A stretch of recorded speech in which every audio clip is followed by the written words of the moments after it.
A temporal shockwave just erased tomorrow. The year is 2247, and Dr.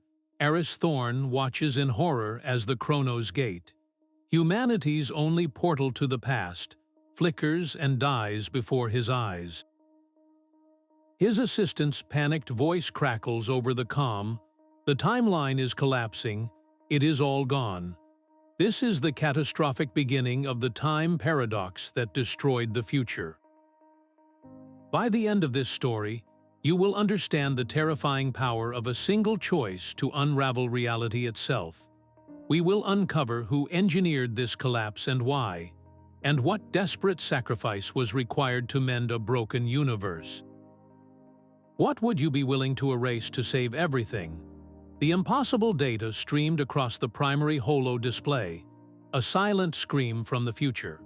Aris Thorne stood frozen, his mind racing to categorize the energy signature that defied every law of temporal physics.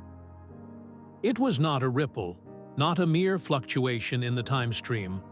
This was a tidal wave of pure causality violation, surging backward from a point in time that had not yet happened, erasing the events that were supposed to lead to its own existence. His lead engineer, Kaylin, finally broke the stunned silence, her voice tight with a fear no training could ever prepare her for.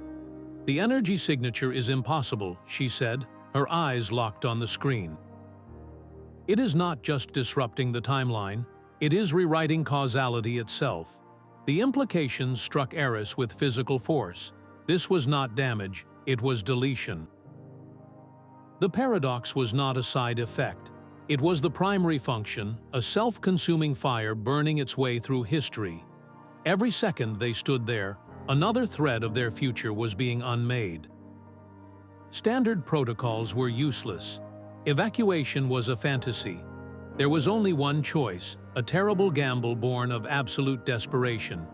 He ordered the activation of the Chronos Gate's emergency recall system, a function designed to pull a single object from the past at the cost of a catastrophic power surge. But Aris was not planning to pull anything out. He was going to send himself in, riding the paradox back to its source. It was a one-way trip into a reality that was actively deleting itself, a decision that set him on a collision course with the very heart of the silence that was consuming tomorrow. The main viewer flickered, the impossible data streams dissolving into a storm of static. Then an image resolved, so stark and horrifying it stole the breath from the room.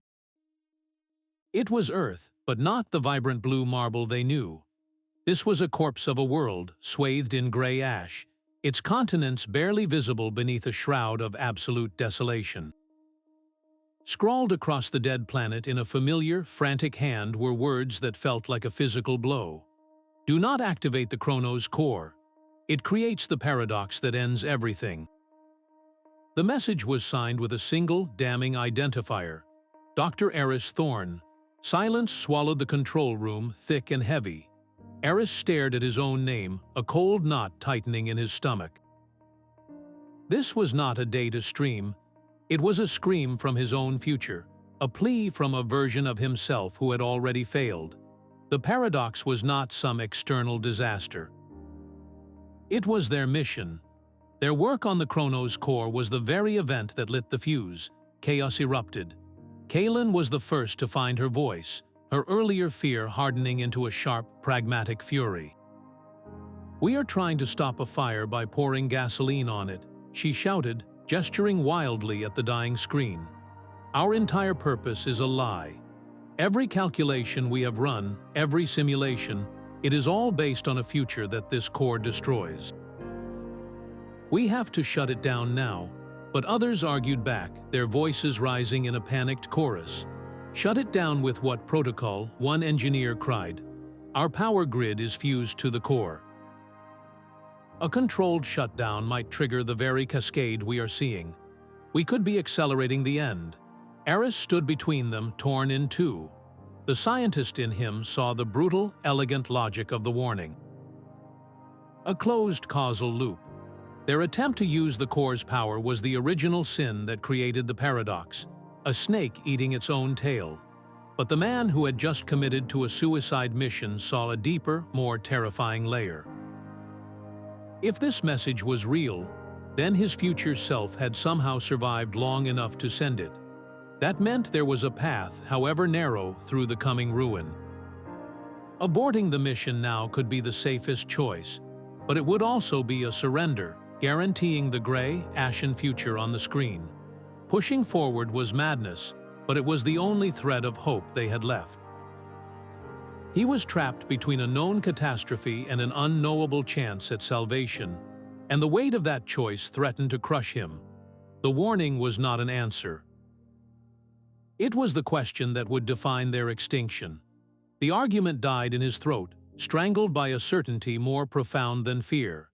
Aris turned from the dead planet on the screen and walked toward the Chronos Gate's control dais. His fingers flew across the interface, inputting the jump sequence. Protocol, safety, the screaming warning from his future self. None of it mattered anymore. They were already in the snake's mouth. He had to see the fangs for himself. He initiated a short-range jump, targeting a point just a few hours in the past. A simple data-gathering run they had performed a dozen times before. The hum of the gate intensified, but it was wrong, a discordant, grating whine that vibrated through the deck plates.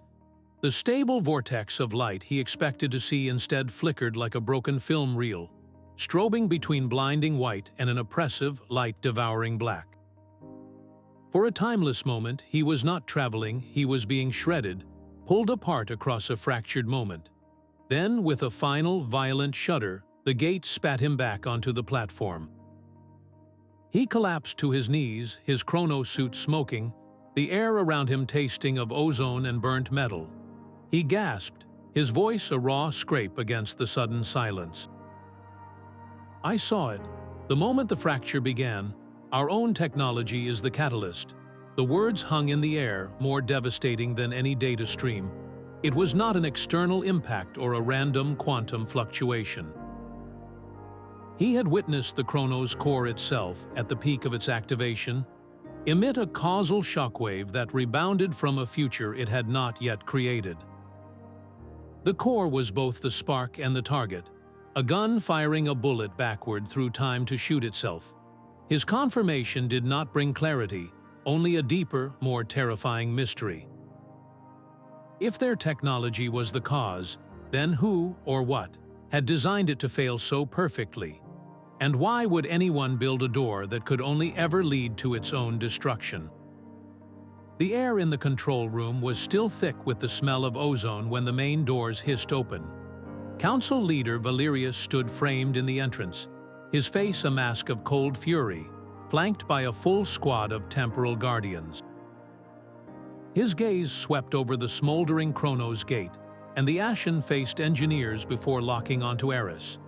Your recklessness is unraveling reality, Dr. Thorne, Valerius said, his voice low and sharp as a blade. I am invoking Article 7. The Kronos Initiative is hereby suspended. Stand down or we will dismantle your institute, bolt by bolt. The pronouncement echoed in the sudden silence, a death sentence for their work. Kaelin looked from the council leader to Aris, her expression a complex map of relief and dread. He is right, Aris, she whispered. We have our proof. The core is the catalyst. We have to stop. But Aris saw the dead earth in his mind, the message scrawled in his own hand. To stand down now was to accept that gray, silent future as an absolute certainty. It was the safe choice, the obedient choice, the choice that guaranteed their immediate survival at the cost of every tomorrow. Valerius offered him a clean end, a swift execution for their project that would spare the present moment. But what if the present moment was already doomed by their inaction? The paradox was not a simple error to be corrected by shutting off the power. It was a disease, and the only chance for a cure lay in understanding its origin, a task that required pushing deeper into the madness, not retreating from it. His choice was no longer between right and wrong, but between a slow, certain death for the timeline and a desperate, suicidal leap into the heart of the storm. To obey the council was to surrender. To defy them was to become the very monster they accused him of being. Aris did not look at the council leader or the armed guards. His gaze remained fixed on the Chronos Gate, its frame still humming with the dissonant energy of his last fractured jump. As Valerius delivered his ultimatum, Aris' hands moved under the console, inputting a sequence he had prepared for weeks, a set of commands that bypassed every safety lock and protocol. He was recalibrating the gate, not for a simple data run, but for a jump to the temporal coordinates of the paradox's first emergence. He was going to the moment of creation, to witness the birth of the silence. His oldest friend and most trusted colleague, Dr. Lena Petrova, saw his hands move and understood his intent instantly. She rushed to his side, her voice a desperate, hushed whisper meant only for him. "Aris, stop. This is not a calculated risk. This is suicide. The causal feedback at the origin point will be immeasurable. You will not just die, you could be unwritten. Your entire timeline, your very existence, could be retroactively erased." Her words hung between them, a portrait of the ultimate price. But Aris finally turned to her, his eyes filled with a terrifying calm. He had already seen the corpse of Earth. He had already read his own obituary written across a dead sky. "If I do not try, Lena," he said, his voice steady and quiet, "then there will be no existence left to erase. There will be nothing.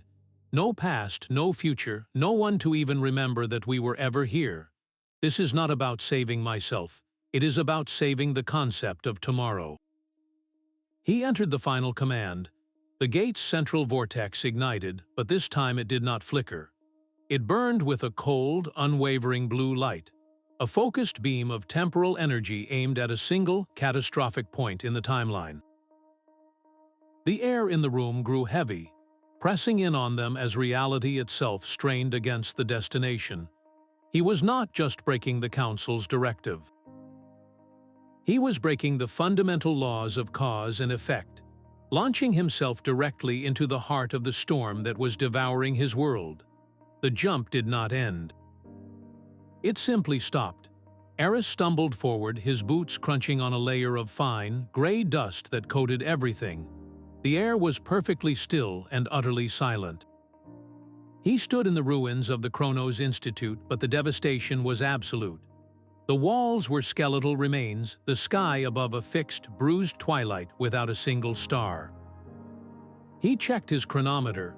The readout was frozen, its digits locked on a single, impossible moment. Time itself had been shattered, and this was the one jagged piece left, a perpetual now of absolute ruin. Then a figure emerged from the stillness, a man composed of the same gray dust as the world around him. His features were a worn echo of Aris' own, his eyes holding a depth of exhaustion that transcended age. The ghost of his future self stood before him, a monument to his own failure. "You are the architect of this," the figure whispered, its voice the sound of dry leaves skittering across stone.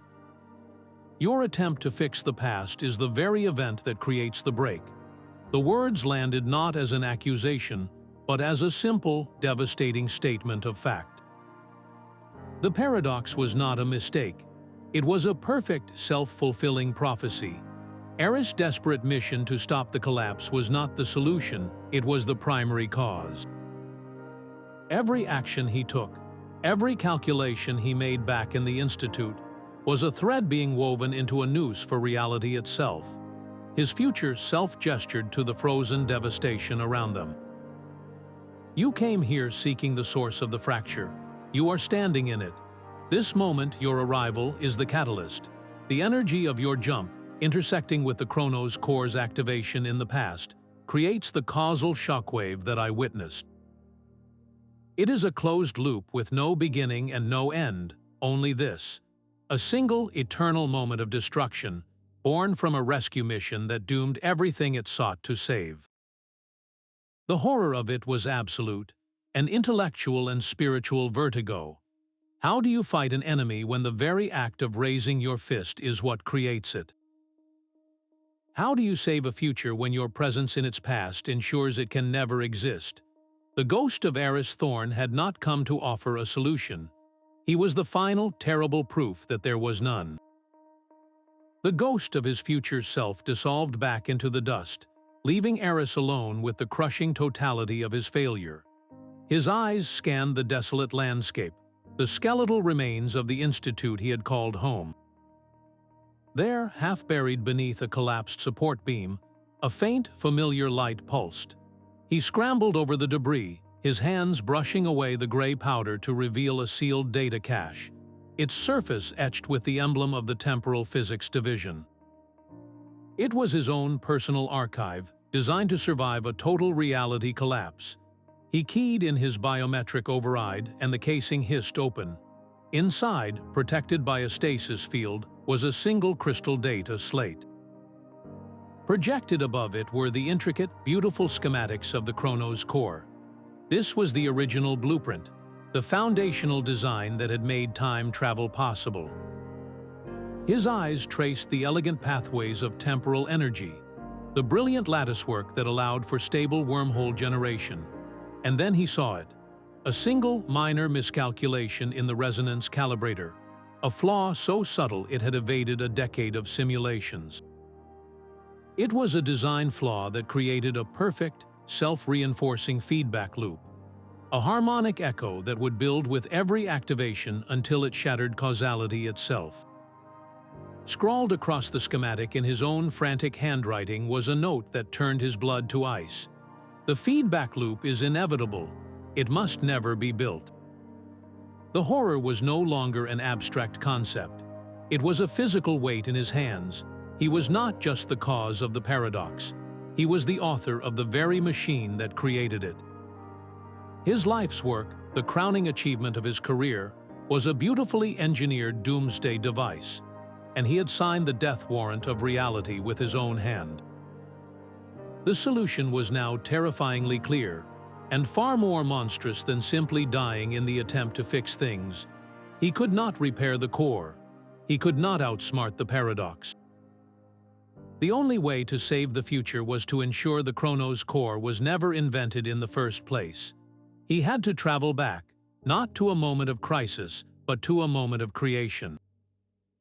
He had to find the young, brilliant, hopeful version of himself who was about to present this blueprint to the world. And he had to convince him to burn it all. He had to erase his own greatest achievement, to sacrifice his life's purpose to save the lives that purpose would ultimately erase.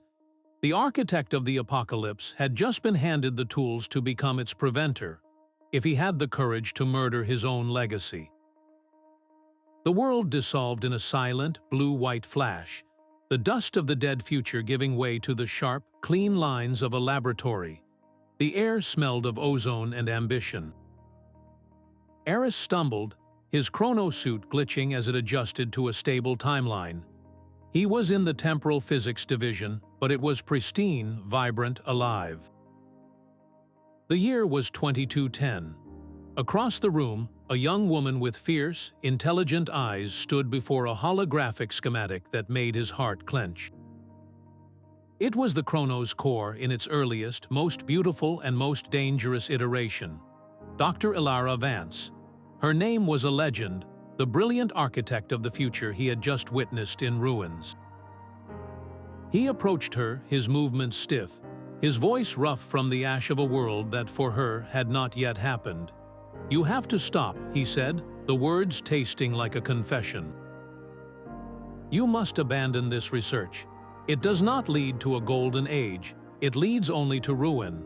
Ilara turned, her expression shifting from curiosity to defensive pride. She saw a disheveled stranger, his face etched with a grief she could not possibly comprehend, telling her to burn her life's work. "Who are you to say this?" she demanded, gesturing to the glowing core. "This energy, this principle, it will power humanity's greatest age. We will heal the past, explore time itself. You are asking me to extinguish the sun because you are afraid of a sunburn." Aris felt the chasm between them, a gulf of time and terrible knowledge. He could not tell her he was from her future.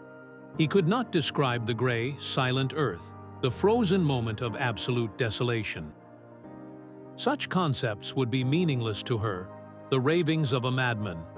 His warning was a mere abstraction set against the tangible, glorious future she saw shimmering in that hologram. Her defiance was not born of arrogance but of hope, a hope he himself had once shared.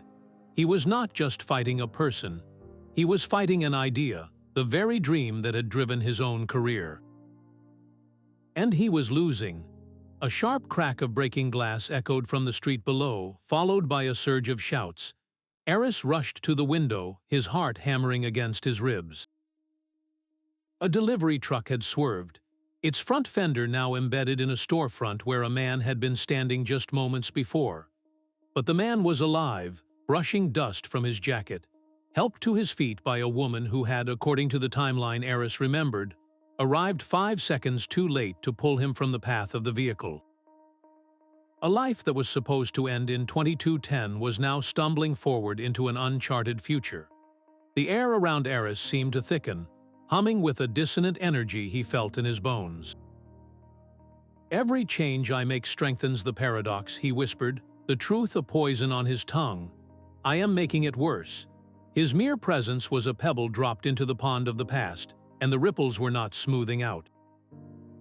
They were amplifying, reinforcing the very temporal instability he had come to prevent. Trying to talk Ilara Vance out of her destiny was like trying to hold back the tide with his bare hands. A new, more dangerous plan crystallized in his mind, a path so reckless it made his previous suicide jump seem like a cautious stroll. He could not persuade the architect. He would have to become a saboteur. He needed to access the primary research database and introduce a fatal, undetectable error into the core mathematics, a seed of failure that would lie dormant for years, ensuring the Chronos Core would never achieve stable activation. It was not a matter of burning the blueprint on the table. It was about poisoning the well from which all future blueprints would be drawn. He was no longer a messenger or a preventer. He was becoming a ghost in the machine, an infection in the timeline's bloodstream, and the cure he carried was indistinguishable from the disease. The laboratory's central server node hummed behind a wall of shimmering security fields. Aris moved through the shadows, a ghost in the architecture of his own past. His plan was simple, a surgical strike. A single corrupted data packet injected directly into the core's foundational algorithms would introduce a recursive error, a hidden flaw that would guarantee the Chronos Core's eventual failure decades later. It was the only way to stop the future without destroying the present. His fingers brushed against the access port, the cool metal familiar under his touch. He was so close. Then the air itself seemed to harden around him. A resonant hum filled the corridor, and 4 figures clad in the stark black armor of the Temporal Guardians phased into existence, their weapons already leveled at his chest. He had not triggered any alarm he knew of. They had simply been waiting. The squad commander stepped forward, his faceplate retracting to reveal cold, impassive features. He did not look angry or even curious. He looked like a man performing a mundane chore.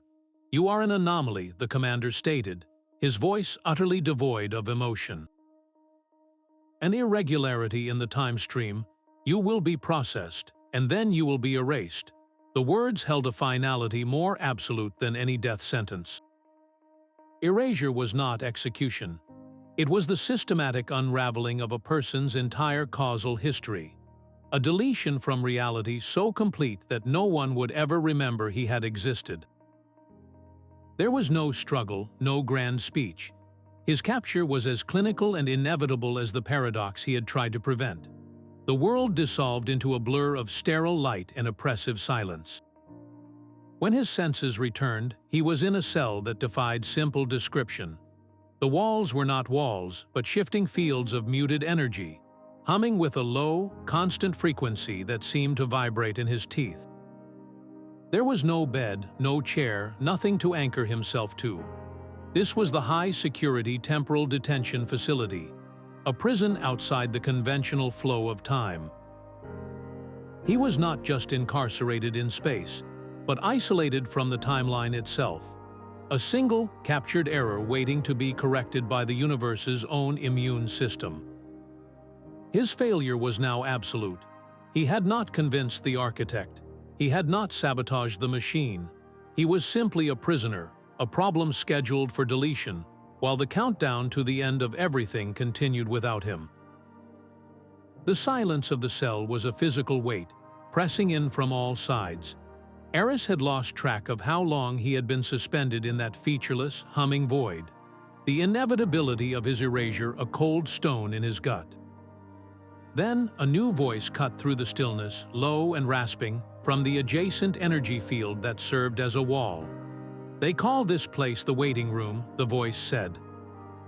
"We are all just waiting to be forgotten."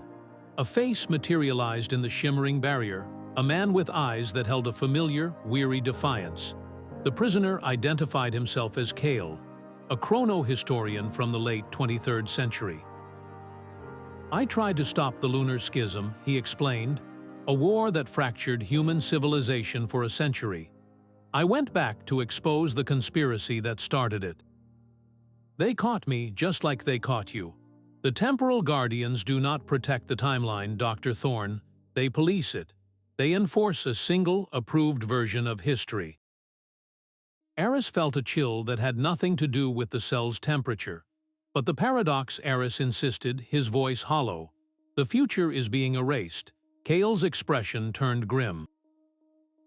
"Your paradox is not an accident. It is too clean, too perfect. It is a scalpel, not a blunt instrument. Someone is using the Chronos Core not as a tool for exploration, but as a deliberate weapon. They are not trying to change the past. They are trying to delete the future." The revelation struck Aris with the force of a physical blow, recontextualizing every moment of his nightmare. The miscalculation in the core was not his failure. It was a feature deliberately engineered. The closed causal loop was not a tragic mistake. It was a meticulously planned attack.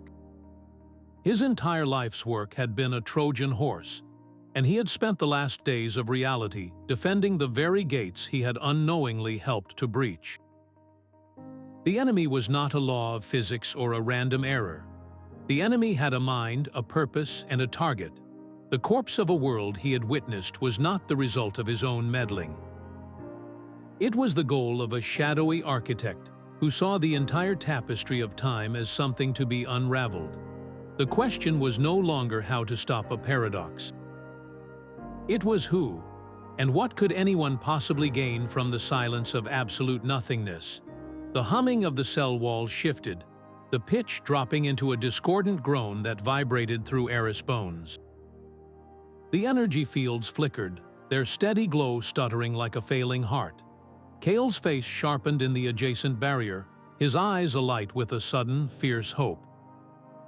"The surge," he hissed. "It is the paradox. Its resonance is overloading their systems. This is our only chance." The plan was born in a frantic, silent exchange of gestures. As the containment fields wavered, their failure synchronized for a single, precious second. Aris and Kale moved as one. They did not break through the walls. They fell through them, the failing energy passing over their skin like a wave of static ice.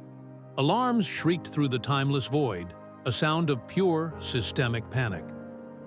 They ran through corridors that seemed to warp and stretch, the very geometry of the detention facility unraveling around them. Kale led the way, his knowledge of temporal architecture turning their flight into a lethal dance. He pointed to a shimmering vortex of distorted light that served as an emergency conduit. "Go," he shouted over the klaxons, "we are not just escaping. We need to find the architect. The one who designed the core to fail from the very beginning." His words were a key, turning the lock on a door Aris had not known was there. This was not a random disaster or a tragic flaw. It was assassination, and their target was the future itself. They plunged into the conduit, not as prisoners seeking freedom, but as hunters now on the trail of the ghost who had engineered the apocalypse. The conduit spat them out into a space that defied simple geometry. The air was cold and smelled of ionized metal and old parchment. This was not a laboratory of gleaming chrome and holograms. It was a cavernous chamber carved from raw temporal bedrock, its walls lined with crystalline data spires that pulsed with a slow, rhythmic light. At its center, before a console displaying the intricate, lethal energy patterns of the unfolding paradox, stood a man Aris had not seen in 20 years. The sight of him struck Aris with a force more disorienting than any temporal jump. Dr. Silas Thorne, his mentor, his father. Silas turned, his face a landscape of familiar lines now etched with a terrifying serenity. He did not look surprised, he looked fulfilled. "I had to make you see, Aris," he said, his voice calm, almost paternal. "Only through total collapse can a new, perfect timeline be born." This was not the raving of a madman, but the quiet conviction of a visionary. He gestured to the complex web of energy on the display. "You see chaos, a cancer to be cut out. I see a surgical procedure. The old timeline is diseased, Aris, riddled with wars, suffering, and irredeemable errors. My paradox is not a weapon of destruction. It is a scalpel. It will excise every mistake, every tragedy, every moment of pain from the moment of creation onward. From the resulting nothingness, a new universe will be calibrated, one free from the flaws of the original. Your future was not destroyed. It was simply edited out." Aris felt the foundations of his reality crack. The enemy was not a stranger or a rival. It was the man who had taught him to think, the man whose approval he had spent a lifetime seeking. The corpse of a world, the silenced future, the erased lives of billions, all of it was not a catastrophic failure. It was his father's masterpiece. The silence in the chamber was absolute, a void waiting to be filled by the confession Aris knew was coming. "My wife," Silas began, his voice softening with a grief preserved for decades, "Ilara and our son, they were not lost to sickness or some mundane tragedy. They were test subjects in the first, unauthorized temporal field test. A power surge, a miscalculation in the containment matrix. They were not just killed. They were unmade. Their very existence was retconned from the timeline, erased so completely that only I, standing at the controls, retained any memory of them. I live every day in a world that has forgotten the two people who gave it meaning." His calm demeanor fractured for a single, raw moment, revealing the fathomless pain beneath. "This is not destruction, Aris, it is salvation, a universe where no one suffers loss. The paradox is not my revenge, it is my gift. A reset to a point before any of this suffering was ever possible. I am not erasing a future. I am offering it a chance to be born without its original sin." The horror of it settled over Aris, a chilling sympathy that threatened to paralyze him. His father was not a monster. He was a ghost, haunting a reality that had stolen his heart, and now he planned to tear down the entire house to rebuild it from a single, saved memory. He saw not the death of billions, but the resurrection of two. The scale of the trade-off was monstrous, a single, personal agony leveraged to justify cosmic genocide. How do you argue with a grief that profound? How do you defend a flawed, painful universe against the promise of a perfect, painless one, when the cost of that perfection is everything and everyone you have ever known? Silas gestured to the central console, and the image of the dead Earth dissolved, replaced by a three-dimensional tapestry of interwoven light. It was a map of the entire time stream, a breathtaking and horrifying vision of causality. A single, brilliant thread of gold shone at its center, representing the stable flow of their shared history. But crawling up that golden strand was a black, branching crack, a web of nothingness that pulsed with a sickly rhythm. It was consuming the timeline from the future backward, swallowing events whole. "This," Silas said, his voice filled with a terrible reverence, "is the fracture point." He zoomed in on the leading edge of the crack, a nexus where all the black threads converged into a single, imminent event horizon. "You see the convergence. In a few hours, the paradox reaches this nexus. The collapse will no longer be a process, it will be a fact. The timeline will snap. He looked at Aris, his eyes gleaming with a messianic light. You cannot stop a birth, Aris. When this structure fully collapses, the energy released will not be destructive. It will be creative. My new reality, pure and unblemished, will crystallize from the ashes of this flawed one. Your desperate attempts to fix the past have only fed the paradox, strengthening it, bringing us to this moment of perfect, inevitable transformation. The race is over. You have already lost. The air in the chambers seemed to thin, the weight of that final deadline pressing down on them. It was no longer a matter of finding a solution. It was a countdown to the end of existence, and the clock was ticking faster than any of them had feared. Every second of debate, every moment of hesitation, was another strand of the future being consumed by the silent, advancing dark. The sterile command center of the Temporal Council was a universe away from the raw temporal bedrock of his father's sanctum. Aris stood flanked by Kale, facing a figure whose grim expression was a stark contrast to Silas' serene conviction. This was Agent Jax, a man whose eyes held the cold pragmatism of someone who had already made the hardest choice. Your father's paradox is a cancer, Jax stated, his voice devoid of emotion.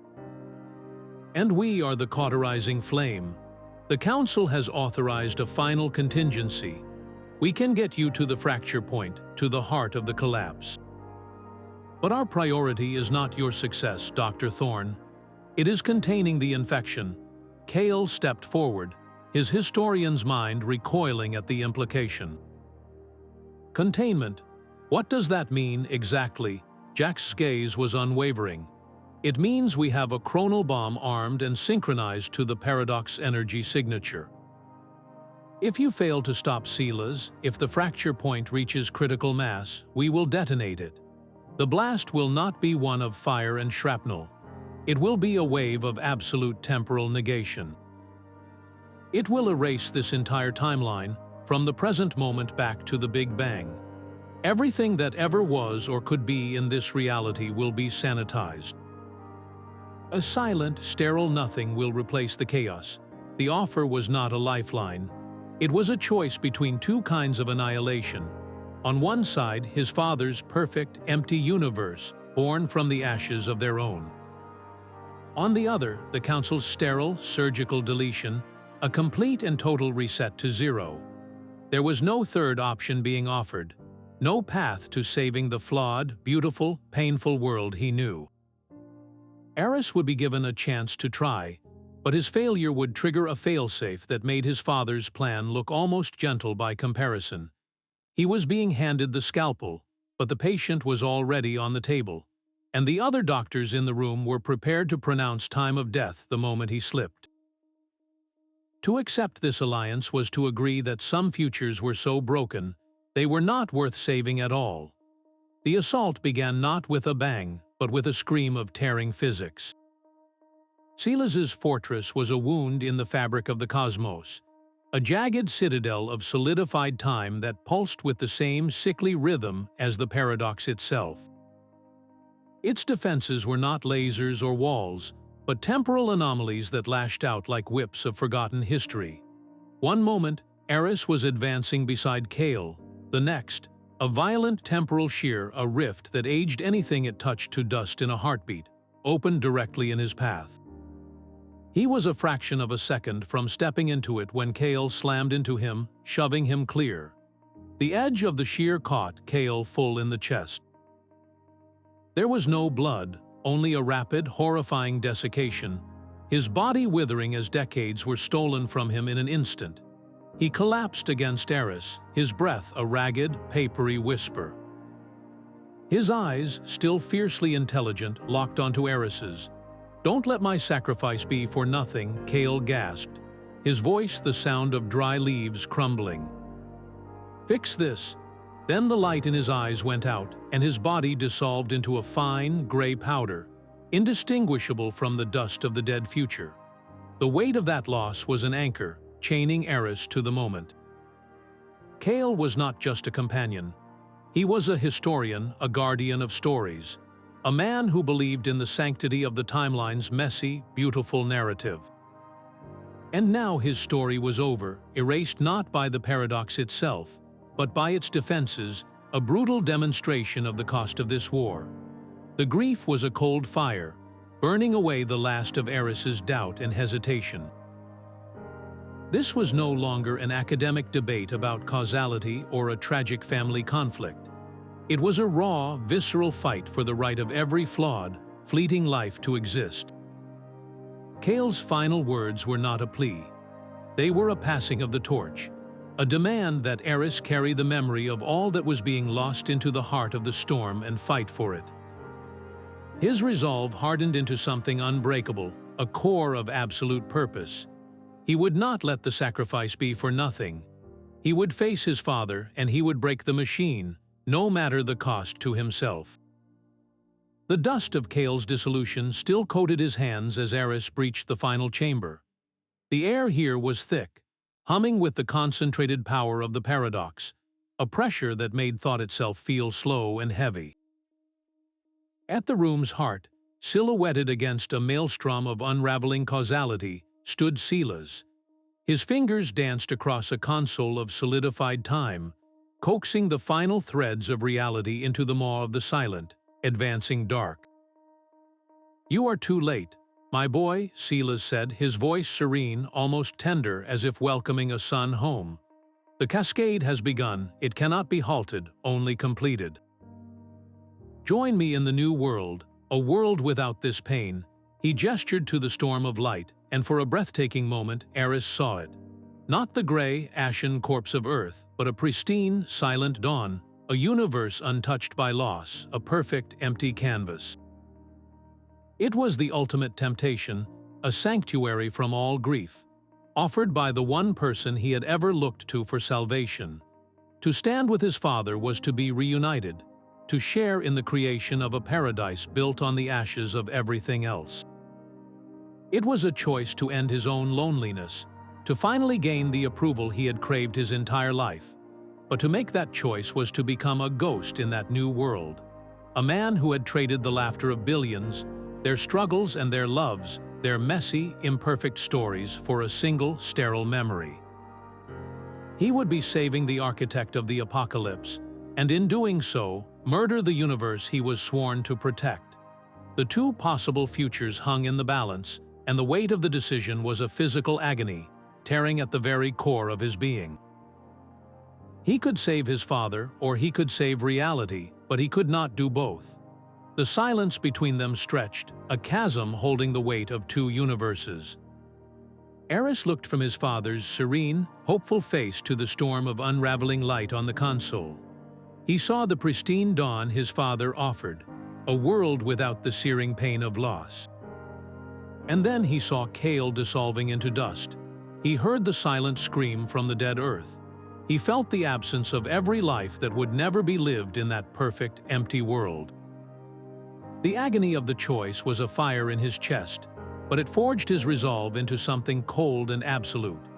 He could not save his father. He could only save the idea of a future where fathers and sons could love and lose and remember. His hands moved to the console, his fingers finding the manual override sequence he had designed decades ago. A kill switch for the Chronos Core that was never meant to be used. The system recognized his biometric signature, the architect granting his creation the right to die. Silas watched him, his expression shifting from hope to a deep, profound understanding. He did not try to stop him. He simply stood there as Aris input the final command. The humming in the chamber faltered. The storm of light on the display began to contract, the tendrils of the paradox recoiling as the core's power source was severed. And as the machine died, so did its creator. Silas Thorne's form began to fade, becoming translucent, the light of the room passing through him. He looked at his son, not with anger or betrayal, but with a sorrowful, dawning peace. "Perhaps you are the architect of a better future after all," he whispered, his voice already an echo from a timeline that would never be. Then he was gone, and the console went dark, leaving Aris alone in a sudden, profound silence, the ghost of his father's forgiveness the only thing he had saved from the ruin. The silence was not peace, it was the eye of the storm. The death of the Chronos Core did not stop the paradox, it severed its anchor. The carefully controlled collapse his father had engineered shattered into pure, undirected chaos. The humming stillness of the Citadel fractured into a deafening roar as time itself began to scream. The floor beneath Aris' feet dissolved, not into dust, but into a vortex of spinning eras. He was falling, but not through space, through the shredded pages of history. One moment he was tumbling past the skeletal frames of prehistoric ferns, the air thick with the shrieks of creatures not yet named. The next he was choking on the smog of a 21st-century city, the blare of car horns merging with the distant roar of a tyrannosaur. He saw cities of crystal spire and light rise from primordial swamps, only to be swallowed by deserts of red sand under twin moons. He witnessed the launch of the first starship, its fiery trail reflected in the terrified eyes of a Roman legionary standing bewildered in a field of wheat. These were not stable timelines, they were phantoms, possibilities bleeding into one another as causality's glue melted away. The universe was having a fever dream, and he was trapped at its center, a witness to the death of sequence. The very concept of before and after was unraveling, and with it, any hope of a stable point to call home. He was not just lost in time, he was lost in the idea of time, and the storm was only just beginning. The roar of colliding epochs faded into a sudden, profound quiet. In the eye of the temporal maelstrom, a single memory crystallized with perfect, painful clarity. It was not a phantom or a bleeding possibility. It was his own past, the day of the Chronos Gate's first activation. He saw himself younger, his face alight with a hope he could now barely remember, standing at the control dais. He watched his own hand initiate the power sequence, saw the vortex ignite for the very first time, and in that pristine, triumphant moment, he saw it. A flicker, a single microscopic hesitation in the energy matrix, so brief it had been dismissed as a calibration echo. That was the seed. His own initial activation, the proudest moment of his scientific career, had not been perfect. It had created a hairline fracture in the wall of reality, a tiny, almost invisible flaw in the foundation of time itself. His father, Silas, with his profound knowledge and his own intimate access to the core's design, must have detected that fracture. He had not created the paradox from nothing. He had found the crack his son had made, and with the precision of a master surgeon, he had widened it, guiding the flaw, nurturing it into the self-consuming fire that was now devouring everything. The loop was complete, and it was horrifyingly elegant. Aris had provided the weakness, Silas had provided the intent. Together, father and son had engineered the apocalypse, a perfect, closed circle of cause and effect with no true beginning and no possible end. The weight of that understanding was a different kind of storm, one of absolute and devastating self-knowledge. He had been searching for a monster, only to find his own reflection in the shattered glass. This was the flaw he had to mend. The chaos was not an enemy to be fought. It was a symptom of the fracture, and he was the only one who remembered its origin. He had to use the storm, not resist it. With the last of his will, Aris stopped fighting the currents of unraveling time. Instead, he opened his mind to them, becoming a conduit for the paradox itself. He focused every shred of his being, every memory of the dead future and the lost past, on a single fixed point in the timeline, the day before he first drafted the Chronos Core schematic. He visualized the clean slate of his old lab, the blank date a slate, the quiet moment of potential before a single catastrophic idea was ever born. The energy of the dying universe responded, the screaming maelstrom of eras bending toward his focus. He felt his own timeline stretching, thinning, his very atoms beginning to scatter into the white-hot torrent of the reset. With a final, defiant surge of consciousness, He shouted a promise into the storm, a vow that would have to survive the death of everything. I remember it all. This ends now. The universe did not explode. It flashed, a silent, blinding white that consumed the dinosaurs and the starships, the dust and the light, the past and the future in a single, timeless instant. Then there was nothing. Not the gray silence of the paradox, but the pure, empty quiet of a story that had not yet begun to be told. The familiar hum of the Chronos Gate was gone. Aris Thorne opened his eyes to the sterile white light of his laboratory, but the air was different, still and silent. His head throbbed with the phantom pain of a universe unmade. He pushed himself up from his desk, his gaze darting to the far wall. The space where the massive, swirling vortex of the gate had dominated the room was now just a smooth, blank surface. A simple schematic of a theoretical temporal resonator was displayed there instead, a child's drawing compared to the reality he remembered. His assistant, Lena, looked up from a data slate, her brow furrowed in concern. "You were talking in your sleep, Doctor," she said, her voice laced with a gentle confusion. Something about paradoxes and cores sounded like a pretty bad dream. Aris stared at her, the memories a storm of ash and light behind his eyes. He saw the gray dust of a dead Earth, the ghost of his father fading into nothing, the scream of a collapsing cosmos. He felt the weight of Kale's sacrifice, the cold certainty of the Council's failsafe, the terrifying peace of his father's perfect, empty world. It was all there, a scar across his soul in a reality that had never borne the wound. He walked to a viewport, looking out at a bustling, vibrant city under a clear blue sky. Ships glided between towers, and people filled the streets below, their lives messy, unpredictable, and beautifully, perfectly real. There were no temporal shockwaves, no silent advances of nothingness. There was only the steady, forward march of time, exactly as it should be. He turned back to Lena, a slow, genuine smile spreading across his face, a feeling of profound, quiet peace settling deep within him. "It was," he said, his voice steady and clear, "but it's over now. The future was safe." His life's work was gone, his greatest achievement erased from existence before it was ever born. And in its place, he had been given the one thing his father had tried so desperately to reclaim: a world filled with the beautiful, fragile, and irreplaceable noise of life itself. The peace he had fought for settled over the city like a gentle rain, washing away the ashes of a future that would never be.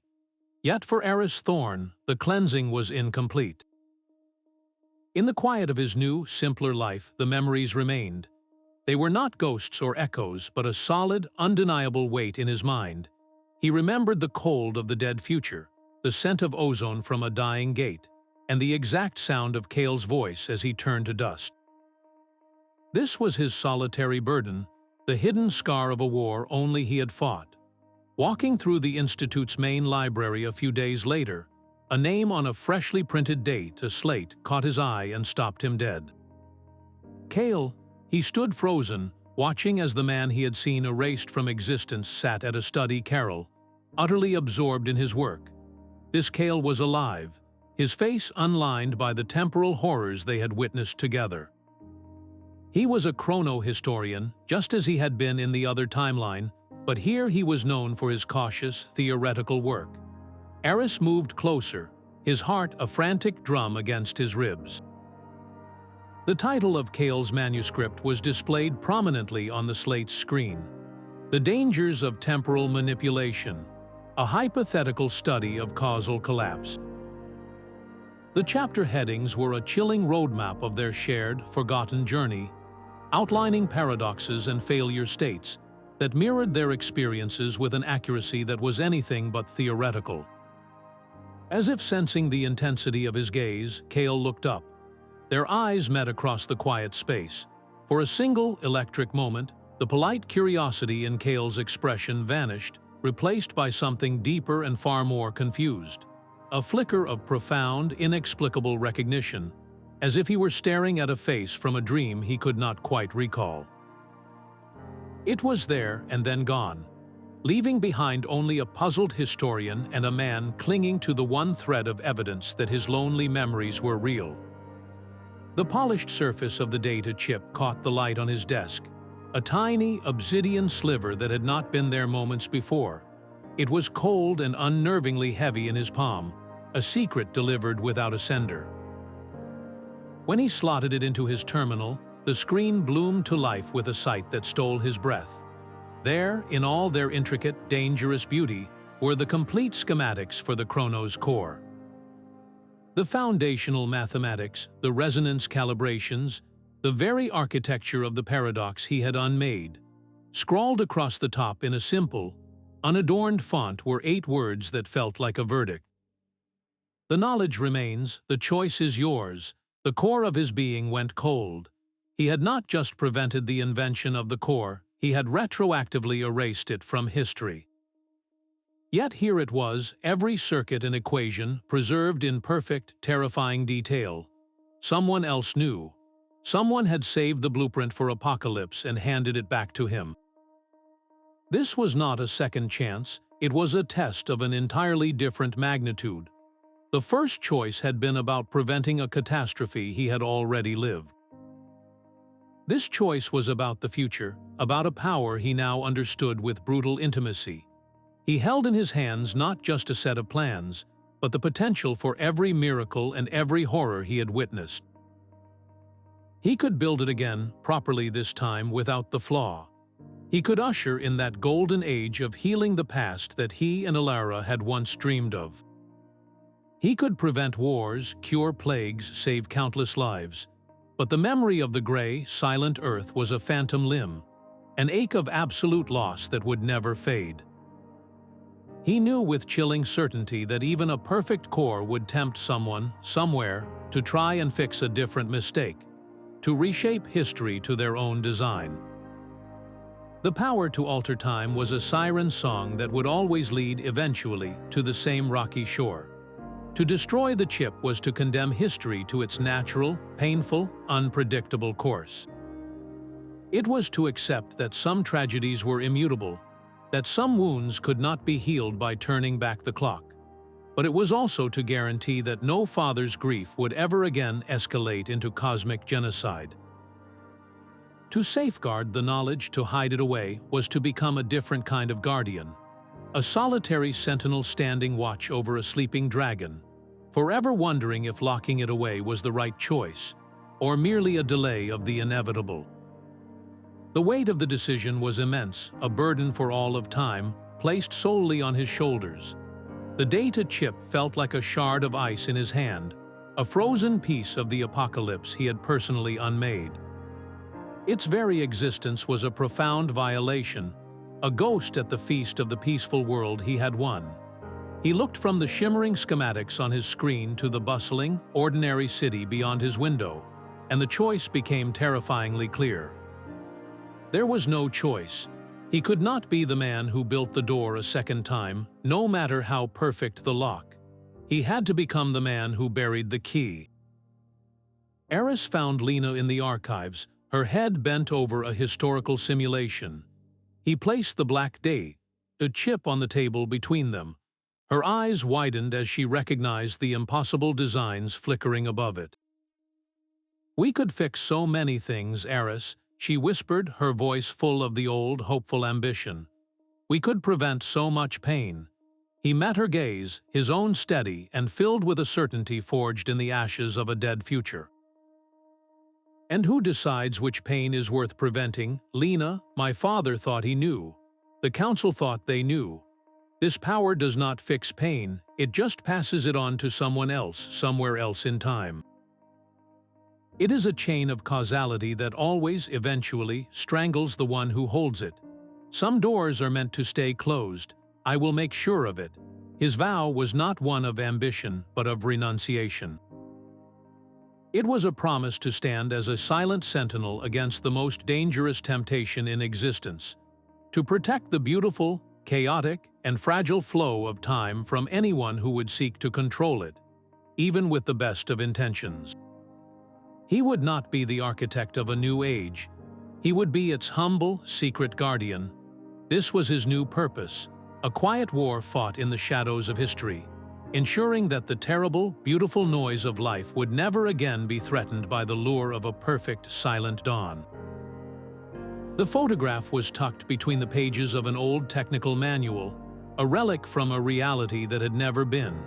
Aris' breath caught as he lifted it, the glossy paper cool under his fingertips. It was Silas, standing before the first, rudimentary prototype of the temporal resonator, his face alight with the pure, untainted joy of discovery.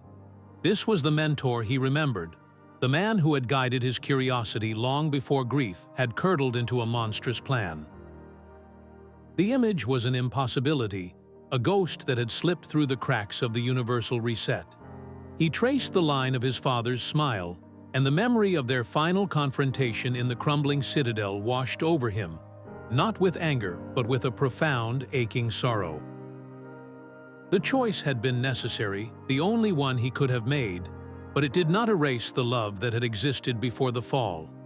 He held the photograph, this single, impossible artifact from a war no one else would ever remember, and he finally allowed himself to mourn not the monster Silas became, but the brilliant, broken man he had been. He looked into the hopeful eyes of the photograph and whispered the words he had never been able to say in that other life. "You were wrong, Silas, but I understand why you tried."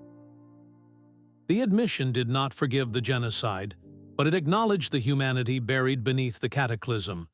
It was a quiet farewell to the ghost who had shaped him, a final, painful piece of closure for a relationship that had ended long before it truly began. In that silent moment, surrounded by the mundane peace of a saved world, Aris allowed the two versions of his father to coexist in his memory, the visionary and the destroyer, the mentor and the cautionary tale. He was the sole keeper of both, and in that burden he found a fragile, lasting peace. The photograph of Silas felt like an anchor to a world that no longer existed, a secret weight in his pocket. Aris carried it with him every day, a quiet reminder of the cost of his victory. Weeks turned into months, and the rhythm of his new life became a kind of solace. He devoted himself to theoretical physics, to safe, academic questions that could never unravel reality. It was during a routine deep space sensor calibration that the piece shattered. A flicker of data, so faint it was almost dismissed as background noise, traced a path across his monitor. He froze, his blood turning to ice. It was an energy signature, a specific, twisted harmonic he knew with the intimacy of a nightmare. It was the resonance of a nascent paradox. The signal was not local. It was not human. It originated from a star system on the far edge of explored space, a pinprick of light that had never shown any sign of civilization. His hands trembled as he amplified the signal, isolating its structure. It was crude, unstable, a wild and uncontrolled version of the elegant doom his father had engineered. But the underlying causal violation was identical. Someone or something out there was stumbling toward the same precipice. They were not trying to destroy time, not yet. They were simply prying open a door without any understanding of the abyss on the other side. He thought of Kale, of the Council's sterilizing bomb, of the gray dust of a dead Earth. He saw it all happening again, not through malice, but through innocent, reckless curiosity. A grim, weary understanding settled over him, colder and heavier than any fear. He looked at the star chart, at the tiny, blinking point of light that held the seed of a new apocalypse, and he whispered the words that felt like a life sentence. "It is not over. It is just beginning."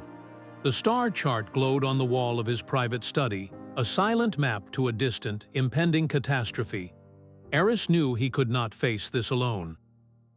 He sent out a quiet summons, not through official channels, but through a network of trust and shared, unspoken knowledge. They gathered in the deep quiet of the archives after hours. Lena, her pragmatism now layered with a hard-won wisdom, and Kale, the historian who still looked at him with that flicker of haunted recognition. Aris placed the data chip containing the core schematics on the table between them, a dark totem of everything they had to guard against. Our world was saved because a terrible choice was made, Aris began, his voice low and steady. But that choice only bought us time. The energy signature from the Cygnus Reach is proof. The knowledge of how to break time still exists, and others are stumbling toward it. We cannot stop curiosity, but we can stand ready to contain its consequences. He looked at each of them in turn, his gaze solemn. I am asking you to join me in a new purpose. Not to explore time, but to protect it. To watch for temporal incursions and defend the integrity of the timeline forever. We will be the first of a new order. We will be the temporal guardianship. The name settled in the quiet room, not as a grand proclamation, but as a solemn vow. There would be no uniforms, no public recognition, only a lifelong commitment to a secret war fought in the shadows of history. Lena was the first to speak, her decision clear in her eyes. We keep the door closed, she said, her voice firm. Cale simply nodded, his hand resting on his date, a slate containing his hypothetical studies, which were no longer hypothetical to him. In that moment, the three of them became the foundation of something far more profound than an institute, a silent sentinel dedicated to ensuring the painful, beautiful noise of reality would never again be threatened by the lure of a perfect, silent dawn. The hidden station hummed to life, its architecture a paradox in itself, anchored in a pocket of folded space-time where no star ever shone. Its sensors were not mere instruments, but extensions of their collective memory, calibrated to recognize the specific, sickly resonance of a causality violation. Lena's hands moved with a quiet precision, weaving the final energy conduits into a web that stretched across light years, a net cast to catch the faintest ripple in the stream of history.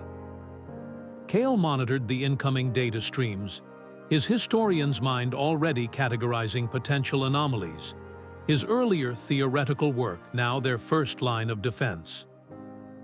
As the central array powered up, casting the chamber in a soft, eternal twilight, Aris watched the main display. It showed a perfect, undisturbed timeline, a golden river of cause and effect flowing steadily into the future. His voice was quiet, but it carried the weight of a vow made over a grave. We are the silent sentinels, he said, his gaze fixed on the unmoving river of time. No one will suffer the paradox again. The statement was not a promise of victory, but a declaration of eternal vigilance. They were not heroes celebrating a saved world. They were gardeners now, standing watch over a fragile ecosystem, knowing that a single invasive idea could still poison the roots of reality itself. Their watch had begun, a duty that would outlast their lives, a silent war against the silence that always threatened to return. The soft, steady chime of a stable timeline echoed through the station's quiet heart. For years, their monitors had displayed only the placid, golden river of an unbroken past, a testament to their silent, preventative war.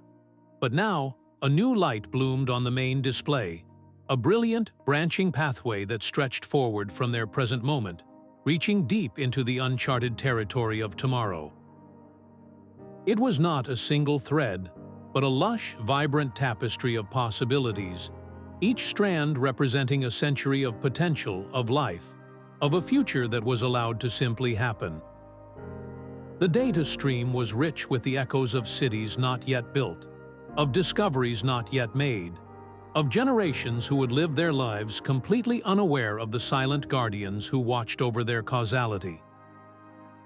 Lena let out a breath she did not realize she had been holding, a slow, shuddering release of a tension that had lived in her bones for years. Her hand came to rest on the console, her knuckles white for a moment before she relaxed. "We did it," she whispered, the words filled with a profound, quiet awe.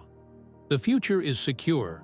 It was not a shout of triumph, but a soft affirmation, a validation that settled over the room like a blessing.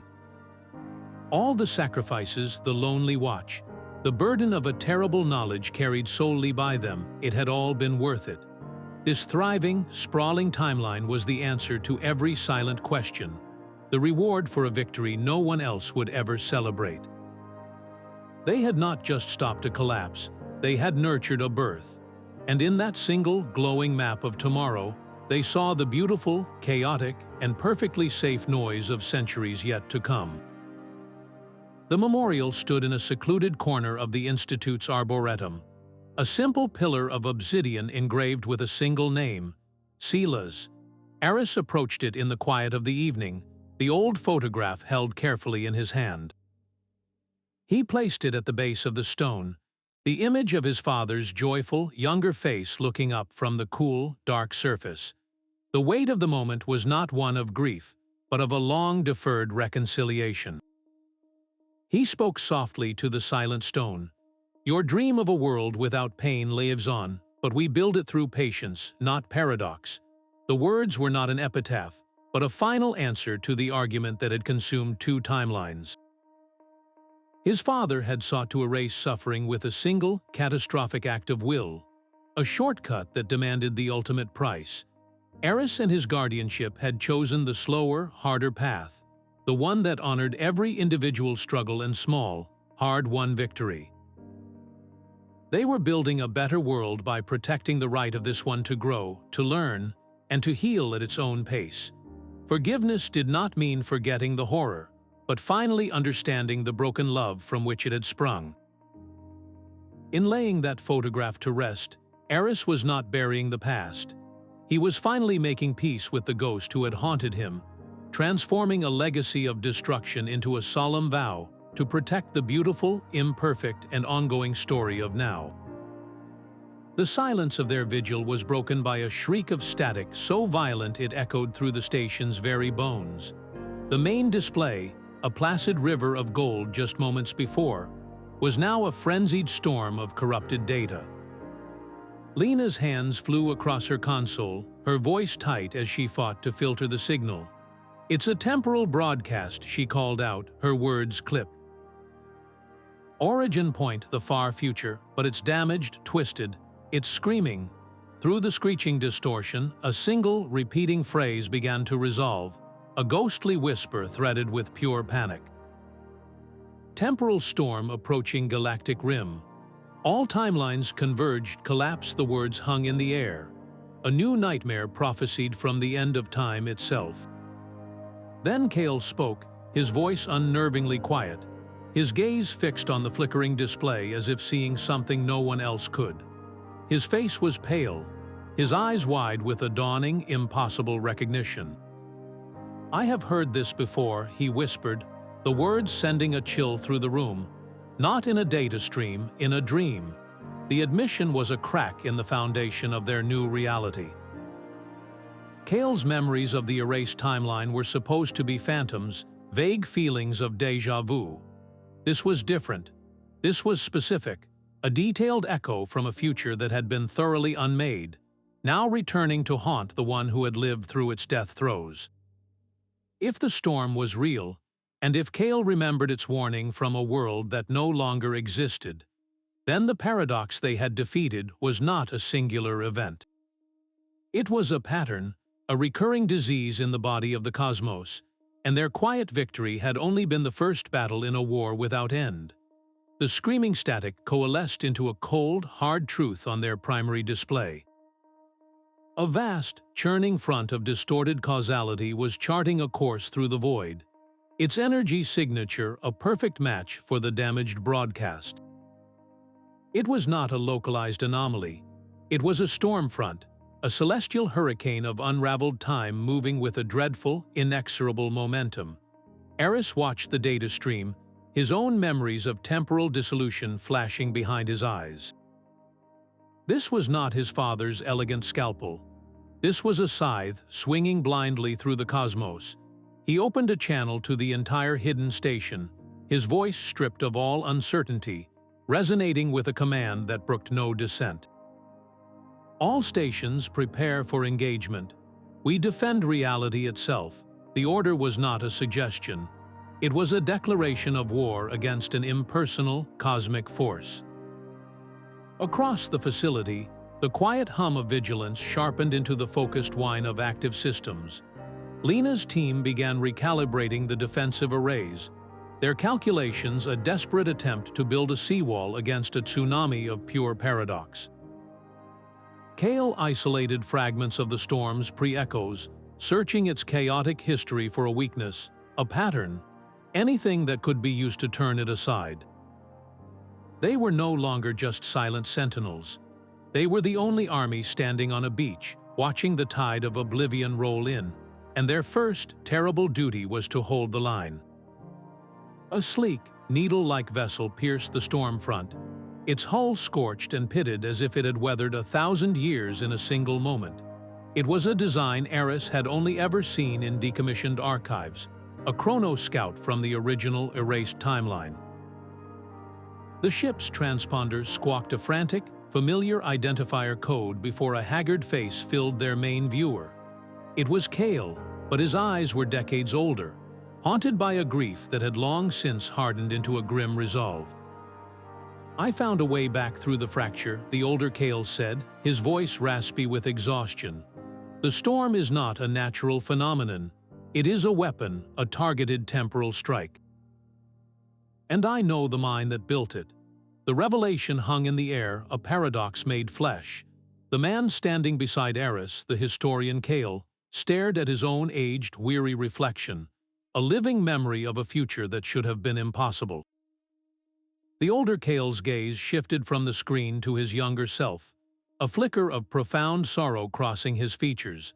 "I have lived through the silence twice now," he continued. "First by your side in the war against Silas, and then alone in the desolation that came after you reset the timeline. I thought it was over, but the architect of this new storm learned from our first failure. They improved the design. This enemy did not just discover temporal physics, they perfected our apocalypse." His words reframed their entire struggle. They were not facing a random cosmic event or a new, ignorant species. They were facing an adversary who had studied the blueprints of their greatest victory and had engineered a more efficient, more devastating version of their worst defeat. The storm was not an echo of the past. It was an evolution, and the ghost of their first war had returned to warn them that the enemy was already several steps ahead. They watched their own future stare back at them, a man broken by a desolation they had only narrowly escaped. The older Kale's voice was a dry rasp, stripped of all hope. "The storm is a weapon, forged in a timeline that should not exist. When you reset our reality, Aris, you created a fracture, a splinter universe that endured the full force of the paradox collapse. A pocket of survivors clung to existence within the screaming chaos, and over generations they adapted. They learned to navigate the unraveled timelines, and they nurtured a hatred for the man they believed condemned them to that hell. They call themselves the Echoes, and they blame you, Aris, for all their suffering. They are not trying to conquer our past. They are coming to erase our history in return, to visit upon us the same absolute nothingness they endured." The revelation was a different kind of paradox, a vengeful echo from a tragedy he had averted, now returning to claim its due. This was not a random disaster or an academic problem in causality. It was a blood feud across the body of time itself. The enemy was not a force of nature, but a civilization of ghosts, and their motive was not power, but the oldest, most destructive impulse in existence, the desire for revenge. Aris had sacrificed his father and his life's work to save this timeline, only to learn that his salvation had created its own executioners. The storm on their screens was not just an attack. It was a verdict, delivered from a court he never knew he had convened. The two Kales stood together, a living bridge across a broken century. Their shared gaze held a terrifying knowledge, a blueprint of the storm's anatomy born from surviving its first, lesser incarnation. "We cannot fight it with another paradox," the older Kale stated, his voice firm. "That is the weapon they expect. It is the only language they understand. To answer their temporal strike with one of our own would be to validate their entire philosophy, to prove that time is nothing but a weapon. Aris watched the data streams merge, the pristine knowledge of his guardianship intertwining with the scarred, practical wisdom of the survivor. A new plan began to take shape, not on a tactical display, but in the silent understanding passing between them. It was not a strategy of attack, but of healing. "We will not fight time with time," Aris declared, his voice cutting through the frantic hum of the station. "We will find another way." The core of their plan was not a weapon, but an anchor. They would use the combined energy of their station and the Chronos Scout to project a field of absolute causal stability, a bubble of unwavering now directly into the storm's path.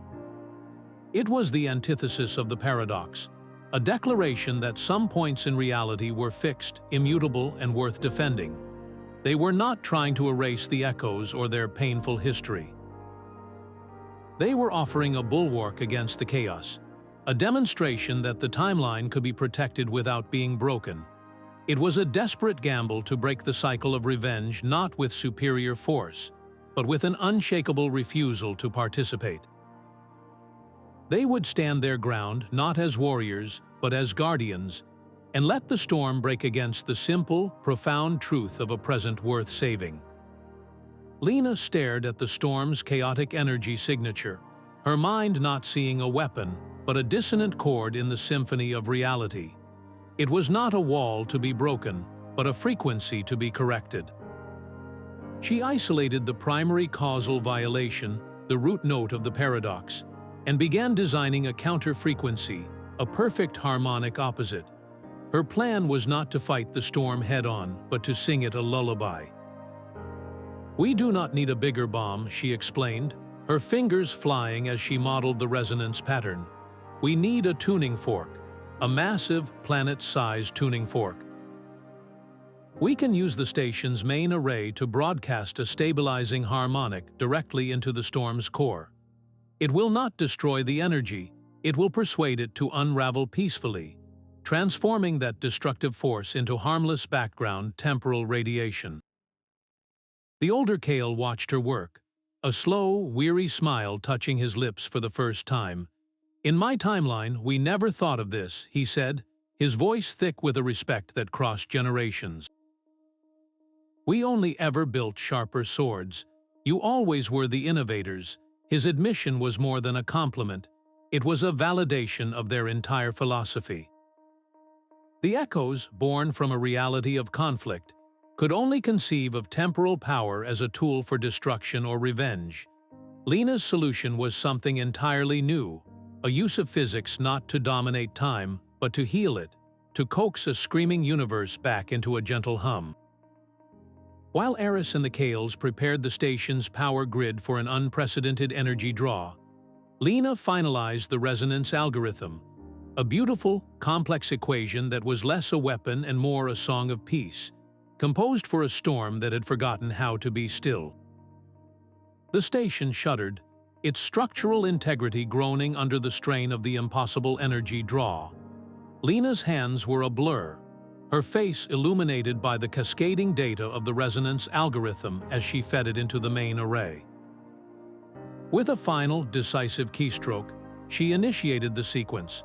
A beam of pure, coherent stability lanced out from the station, not a weapon of light and heat, but a river of silent, mathematical certainty. It struck the heart of the churning temporal storm. For a terrifying moment, nothing happened. The storm seemed to absorb the energy, its chaotic patterns swirling faster, its silent scream intensifying. Then the shift began.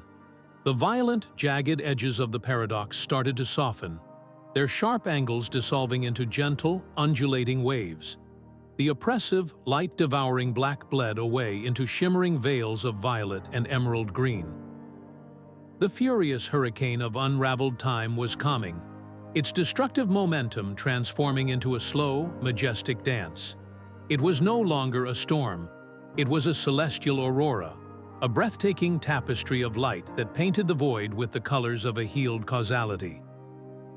Aris watched the main viewer, the tension in his shoulders finally easing, replaced by a profound and weary awe. He let out a slow breath, the words leaving his lips as a quiet, definitive truth. We did not destroy it, we healed it. The resolution was not one of victory but of restoration. They had not defeated an enemy by becoming a greater monster. They had faced a wound in the universe itself and offered a suture, proving that some breaks could be mended without creating new ones. The beautiful, silent light show was more than a solution. It was a new philosophy, a testament to the power of healing over annihilation, a hopeful answer to the cycle of revenge that had threatened to consume all of time. The aurora of healed causality shimmered in the void, a silent testament to a new way of being. From within that placid sea of light, a vessel emerged, its design a strange hybrid of the echoes, fractured aesthetics, and the clean lines of their own forgotten technology. It was a ship born of two worlds, a bridge between timelines. A communication request chimed, not as a demand, but as a hesitant inquiry. The face that appeared on their viewer was not the vengeful specter they had expected, but a woman whose eyes held the same weary wisdom as the older Kale. She was Commander Lyra, leader of the Parallel faction. "We watched you heal the storm," she said, her voice layered with a mixture of awe and profound shame. "We built that weapon to punish you for our suffering, believing you had cast us into the silence with cold indifference, but you did not fight our fire with a greater fire. You answered our scream with a song." Her gaze shifted from Aris to the two Kales, acknowledging the impossible bridge they represented. "We have spent generations learning to survive within broken time, honing our rage into a weapon. You have shown us another path. Perhaps our purpose is not to be avengers but to be sentinels.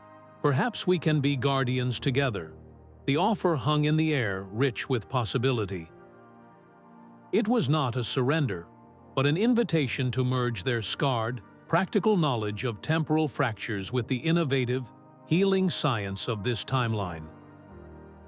The enemy was gone, replaced by a potential ally who understood the abyss better than anyone. The immediate threat was over, but the universe had just grown infinitely larger and more complex, filled with the whispers of countless other timelines, all now in need of protection. The vibrant tapestry of the future glowed on the main display, a sprawling map of secured possibilities. Aris stood with his team, the original trio now joined by Commander Lyra and her contingent from the Splinter timeline.